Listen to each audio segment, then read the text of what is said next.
Hi, I'm Sierra Morris and this is Chucking the Chicks. In this video, I'll be talking about 7 tips for when your chicks are ready to go outside. You will be amazed how fast your young baby chicks grow up. In a short 8 to 10 weeks, about 2 months old, your chicks will be ready to be outside. Chicks are ready to be outside once they have a complete set of feathers and no longer have any downy chick fuzz.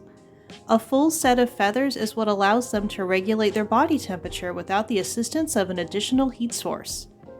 You will notice your chicks progress from small fuzz-covered chicks to an awkward half-feathered, half-downy fuzz state, and then finally to fully feathered chicks.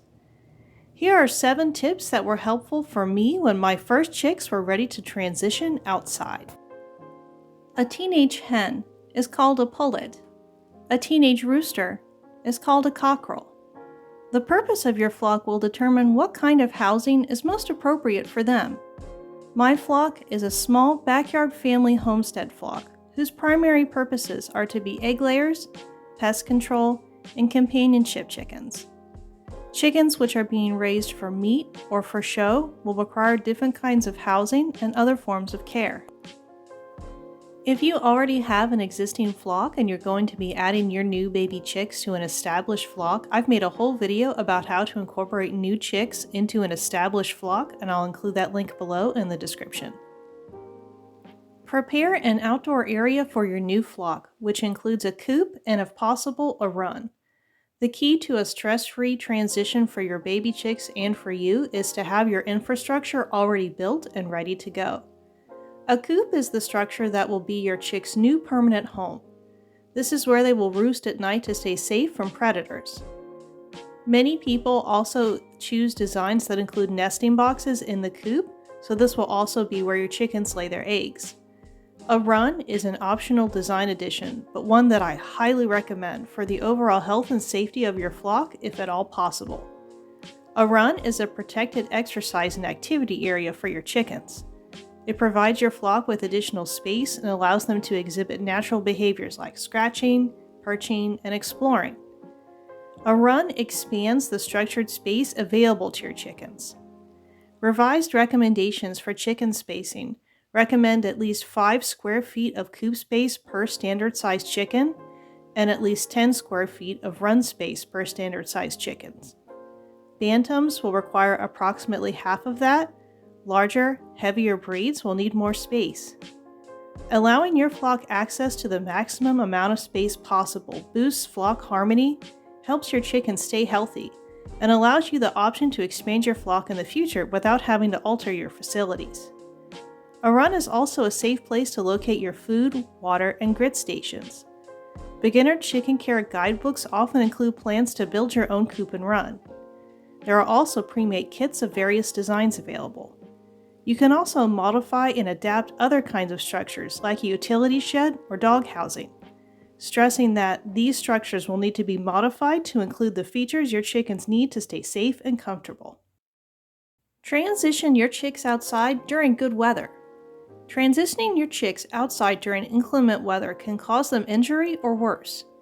Feathers, once they are wet, don't provide the insulation your chickens need to regulate their body temperature. Be weather aware and plan to transition your chicks outside on a day that will not drop below 35 degrees Fahrenheit and where it is not raining or there's no other forms of precipitation. Your chickens' new housing should include a roof to protect them from the elements. Provide your chickens with food and water stations as well as a calcium supplement and grit station. Your chickens will be ready to transition from their chick starter grower formula sometime around 18 weeks old, approximately 4 to 5 months old. Transition them from their starter grower formula slowly to their new style of adult layer feed. I do this by mixing the formula by half, then fully transitioning to their adult formula. There are many brands and styles of feed to choose from. Your chickens are domesticated livestock, and unlike their ancestors, the red jungle fowl, they can't survive on just forage alone. While forage can absolutely be a portion of their diet, you will have to supplement their diet in order for them to obtain the nutrition they need to be productive and healthy. Your flock will not be able to provide you with eggs and will be subject to a myriad of health problems if they don't receive proper and adequate nutrition. There are many options to feed your chickens at a reduced cost, including fermenting your chicken feed and other options. Modern chickens are as much as 3 times more productive than chickens were just a few hundred years ago, as they have been bred and modified for human purposes. This increased production has also increased their nutritional requirements. If your chickens live partially or full-time in confinement, they will also benefit from a calcium supplement and a grit supplement in a free choice container separate from their food. If you are moving your chickens on fresh pasture daily, these supplements are not necessary, but that is just not the reality for most backyard chicken owners. Calcium supplement helps your chickens form strong eggshells and assists with feather regrowth.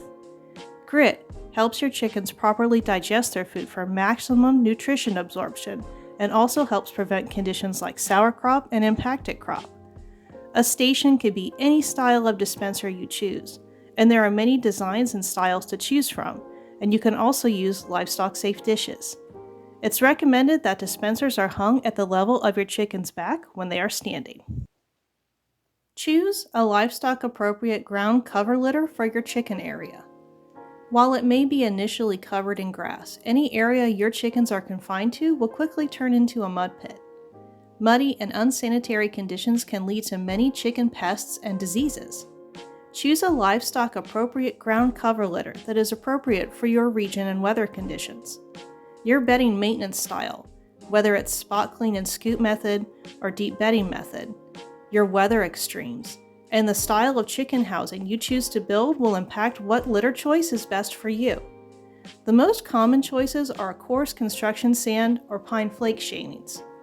Landscape mulch is not a livestock-safe material for a chicken run, as it contains sharp pieces which can harm your chicken's feet, causing bumblefoot, as well as harsh chemical dyes.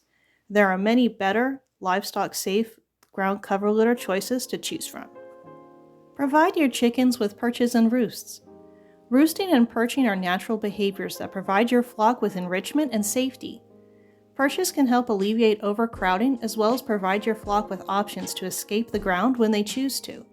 You can create perches from things like 2x4s with the flat side up, large fallen branches at least 3 inches in diameter, scrap lumber, and other chicken-safe objects. Make sure to remove any sharp edges or protrusions from any objects that your chickens will perch on and roost on to protect them from injury. Reinforce your coop with hardware cloth. Chicken wire is efficient for keeping chickens in, not at keeping predators out. While covering your entire chicken structure in hardware cloth may be cost prohibitive, at minimum, be sure to reinforce your coop with hardware cloth, which has smaller holes than chicken wire and provides your flock with more protection. Your flock is most vulnerable to predators when they are asleep at night in their coop. Predators like snakes and rodents can easily permeate chicken wire. Also, all predators aren't wild animals. Don't underestimate the threat that unmonitored domestic animals can pose to the safety of your flock. I created an incredibly detailed video about all the methods of predator protection that I'm aware of that I stack in order to provide my flock with maximum safety. I'll be sure to include the link for the predator protection video below in the description of this video. Create a regular maintenance routine. Chickens need adequate space and clean facilities to perform at their best. As your chickens grow, you will need to develop a cleaning and maintenance routine that includes daily and seasonal tasks. Daily tasks will include things like gathering eggs and cleaning perches, while seasonal tasks will include things like cleaning the coop and changing their litter in entirety to prevent pests and disease from lingering in the litter from one season to the next. Begin to plan now where those chores and tasks, which are essential to maintaining your chicken's health and productivity, will fall into your existing schedule. Chickens thrive in a calm, consistent, and clean environment. Your new chickens will begin to lay eggs sometime between 4 to 6 months old at the earliest and up to 1-year-old depending on their breed. High egg production was not a priority in the development of all chicken breeds, so choose your breed carefully to suit the purpose you're aiming for and your homestead goals. Other factors include their general care and nutrition. Healthy chickens in a well-maintained environment receiving adequate and appropriate nutrition will produce more eggs than chickens without proper care and nutrition. There is no such thing as a lazy or bad chicken. Chickens will not withhold production as a form of defiance. If your flock is struggling with productivity, revisit your nutrition regimen and your maintenance practices. Choose practices that support your flock's overall health so they can perform at their best and live healthy, vibrant, productive backyard lives. I hope this has been a helpful starting point for your research about creating a nurturing and healthy environment for your new backyard flock. If you are a seasoned chicken owner, please share your tips for transitioning chicks outside when they are ready to be outside of their brooder and in their new coop and run. What were your experiences and what tips would you share with new chicken owners? If you're getting your first flock and after this video you have additional questions about transferring your chicks outside, please be sure to include those questions below in the comments. And everybody, let's share positive information from all of our different flocks all over the world so we can learn and grow from all of our different lived experiences. Thank you to all of my current, new, and long-term subscribers.